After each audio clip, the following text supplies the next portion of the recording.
ಕಿರಣ. ನಾನು ನೀಲಂ ರೆಡ್ಡಿ. ನಾನು ನೇಹಾ. ನಾನು ಋತು. ಇಂದು ನಾವು ಕನ್ನಡ ಭಾಷೆಯ ಬಗ್ಗೆ ಹೇಳಲು ಇಚ್ಛೆಪಡುತ್ತೇವೆ. Can I borrow your pen? No I am really sorry. ಒಂದು ಪೆನ್ ಕೊಡಿ. ನೀವು ಕನ್ನಡದವರಾ? ನಾವು ಕನ್ನಡದವರು. ನೀವು ಯಾವ್ದವರು? Right sir. ನೀವು? ಶಿವಮೊಗ್ಗ. ನೀವು? ಮಂಗಳೂರು.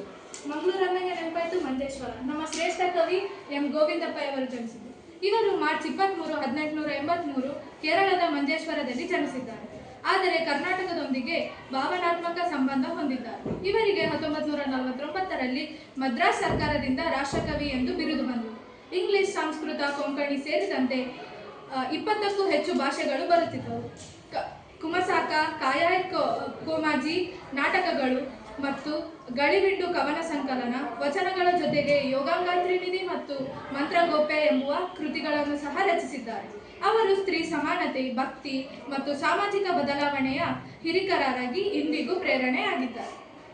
ಇವರ ಪತ್ನಿ ಕೃಷ್ಣವರು. ಕೊನೆಗೆ ಇವರು ಸೆಪ್ಟೆಂಬರ್ 1, 1963ರಲ್ಲಿ ನಿಧನರಾದರು. ನಿಮ್ಗೆ ಯಾವ್ದಾದ್ರು ಕವಿ ಬಗ್ಗೆ ಗೊತ್ತಾ? ಕುವೆಂಪು ಬಗ್ಗೆ.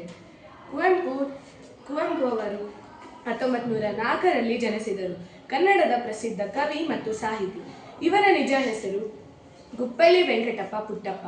ಅವರು ಕರ್ನಾಟಕದ ಕಾಳಗೂರು ಗ್ರಾಮದವರು. ಕುವೆಂಪು ಕನ್ನಡ ಸಾಹಿತ್ಯದಲ್ಲಿ ಮಹತ್ವಪೂರ್ಣ ಸ್ಥಾನ ಪಡೆದವರು.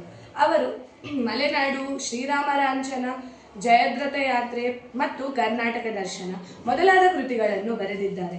ಅವರ ಸಾಹಿತ್ಯದಲ್ಲಿ ನಾಡಿನ ಪ್ರೀತಿ, ಮಾನವೀಯತೆ ಮತ್ತು ಸಾಂಸ್ಕೃತಿಕ ಮೌಲ್ಯಗಳು ಸ್ಪಷ್ಟವಾಗಿವೆ. ಅವರಿಗೆ ಕರ್ನಾಟಕ ಸರ್ಕಾರದಿಂದ ರಾಜ್ಯ ಕವಿ ಹುದ್ದೆ ನೀಡಲಾಯಿತು. ಅವರು ಮೊದಲು ಕನ್ನಡಿಯನ್ನು ಭಾರತೀಯ ರಾಷ್ಟ್ರ ಕಲಾಕಾರರಾಗಿ ಗೌರವಿಸಲ್ಪಟ್ಟರು. ಕುವೆಂಪು ತಮ್ಮ ಜೀವನವನ್ನು ಕನ್ನಡ ಭಾಷೆಯ ಸೇವೆಗೆ ಸಮರ್ಪಿಸಿಕೊಂಡರು. ಅವರು 1994ರಲ್ಲಿ ನಿಧನರಾದರು. ಅವರಿಗೆ ಪುರುಷ ಬಗ್ಗೆ ಅಂತಿದ್ದಾರೆ. ಸ್ತ್ರೀ ಬಗ್ಗೆ ಗೊತ್ತಾ? ಮಾಡಿ ಮಾಡಿ ಕೆಟ್ಟರೆ ನಿಜವಿಲ್ಲದೆ, ನೀಡಿ ನೀಡಿ ಕೆಟ್ಟರೆ ಮನವಿಲ್ಲದೆ, ಕೂಡಿ ಕಮ್ಮನಮ್ಮ ಕೊಡುವ ಸಂಗಮವಿಲ್ಲ. ಇದು ಬರೆದಿರುವವರು ಅಕ್ಕ ಮಹಾದೇವಿ. ಅಕ್ಕ ಮಹಾದೇವಿಯರು 12ನೇ ಶತಮಾನದ ಶ್ರೇಷ್ಠ ಕನ್ನಡ ಕವಿಯಾಗಿದ್ದರು. ಅವರ ಹುಟ್ಟಿದ ಸ್ಥಳ